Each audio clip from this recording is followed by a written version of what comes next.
have had 4 now FBS coaching changes in the Lone Star State. 4. A third of the coaches have changed. Remember beginning of the season, we were like, maybe 1. I think we maybe were saying. 2. I think we set the over/under at like 2. Yeah. And we've doubled it. Yep. We have 4 FBS coaching changes. A&M has obviously hired Jimbo Fisher. Perhaps you heard about it. UTEP hired Dana Dimel last week.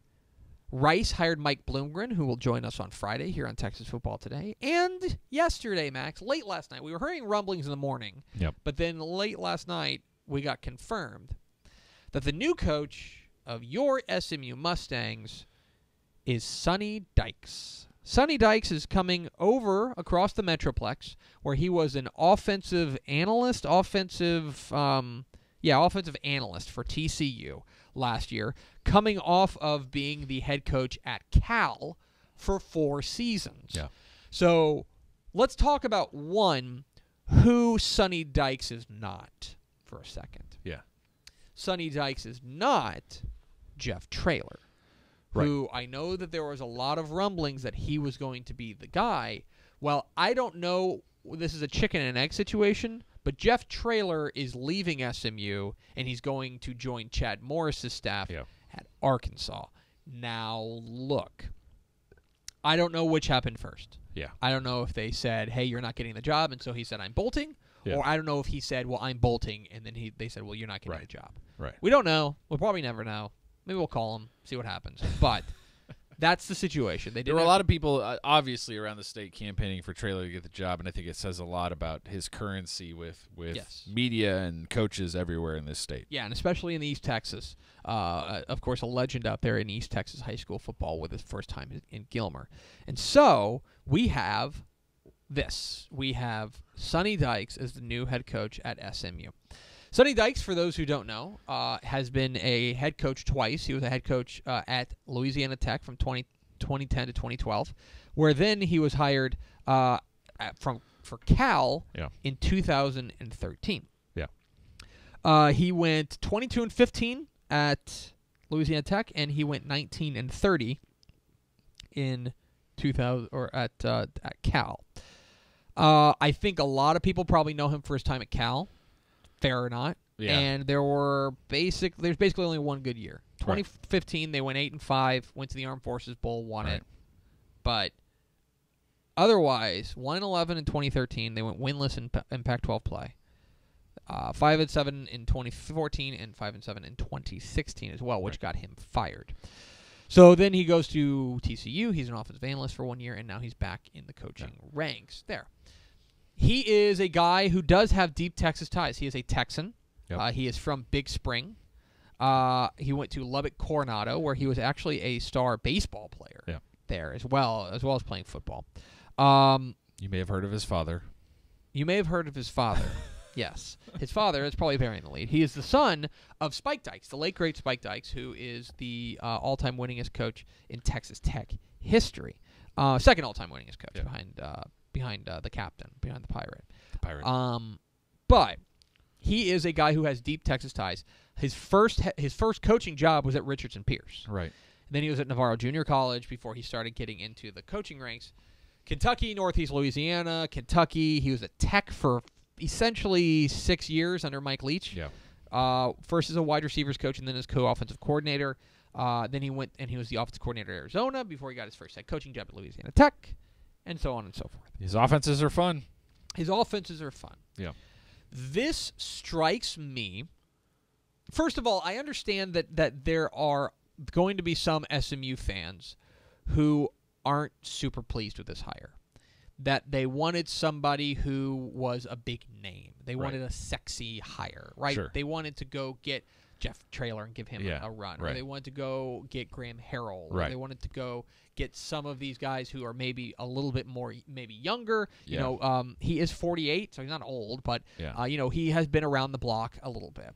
This is a guy, but I will say that I feel like this is the kind of compromise pick that you can get for a program that wants to stay the course. Right. What I mean by that is, look, SMU took a pretty big risk by hiring Chad Morris. Right. Let's not forget that was his first head coaching job. Right, and they invested a lot of capital in that first head coaching job. And let's be, yes, now he had been a great. We, of course, love Chad Morris. Right. He was a tremendous offensive coordinator at Clemson. All signs pointed to him being a good head coach. Yes. But that doesn't always translate. Right.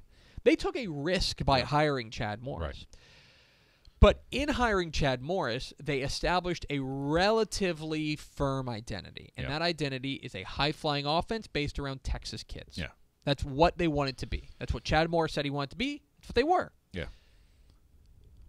In a lot of respects, you could go with a younger guy like Graham Harrell, or a guy like Sonny Dykes, or a guy who is a big, a kind of a younger guy who will want to put his own stamp on the program. Right. And don't get me wrong, Sonny Dykes is going to come in and put his own stamp on the program. But in a lot of respects, Sonny Dykes is the guy that's going to keep this train on the track. I think this strikes me as SMU saying, we like what we see. We want to keep this going. Yeah. But we also don't want to hand it over to somebody who doesn't have head coaching experience in college. Right. They're in a good spot right now. Things are going well. Morris and his staff got things on the right path, and now you bring in a guy who is an offensive guy. He wants to score points just like Chad Morris did. He has great Texas ties. Texas high school coaches know this guy. Mm-hmm. They're used to seeing him. I think in a lot of ways, not much will change, but you know that Dykes is going to run the program the way he wants to. And look, if he runs it like he did at Louisiana Tech, yes, they'll be fine. Absolutely. And I feel like a lot of people may be souring on this because he wasn't good at Cal. And I'm not here to tell you he was good at Cal. He wasn't. He wasn't. He didn't win, plain and simple. Now, I think Cal's a tough place to win. It's a really tough place to win. But I also think that, I think that people are understandably not happy because this is a guy who has an overall losing record as a head coach. He is 41-45 as a head coach. That said, I think that if you are if you want to keep this program moving in the right trajectory without taking too much of a risk, this is that guy in the sense that he has the kind of Texas bona fides that you want, and he also has the head coaching experience that almost nobody else who was in the running for this job that we heard of had. Yes, you could have gone and hired Todd Orlando, right? Todd Orlando is a hot name, the Texas defensive coordinator, but one, you're probably going to have to pay him more than you're paying Sonny Dykes. Two, that would be a relatively fundamental shift in what you want to do. That's a defensive guy coming in to take over an offensive program, and a guy who's never been a head football coach. Yep. So that would be more of a risk. Yeah. This seems to me like a bit of a compromise safe pick for me. I would expect things to kind of keep on keeping on. Yeah, and the interesting thing about that, too, to piggyback off that is, I think to reinforce your argument, he's coaching the bowl game. That never happens, but I think it speaks to the idea that they feel like not a whole lot is going to change as far as how the team plays. That, to me... That never happens. That, to me, makes the Frisco Bowl... I was already going to watch it. Way more interesting now. Now I'm way more interested. Yeah. Because I want to see, it's going to be very interesting to see, because you're exactly right. You rarely see this. Yeah. That, let's put it this way, Jimbo Fisher is not coaching in the Belk Bowl. No. And understandably so, because new coaches never do. They name an interim, and the interim coaches it. Now, it doesn't help. The interim bolted for Arkansas. That's Jeff Traylor was the interim coach. Yeah. But now you're going to have a guy who's going to be able to come in and at least have one game under his belt. Now, I think it's going to be very interesting to see how that all works. Yeah. Because it is a new voice in the room, and these guys were recruited by and large, recruited by Chad Morris. And this is a guy who is not an internal candidate. He's coming from TCU. He's, by all accounts, never stepped foot on the SMU campus before he interviewed there. So, yeah, I think that the Frisco Bowl now becomes a little bit more interesting just to see what the vibe around the program is.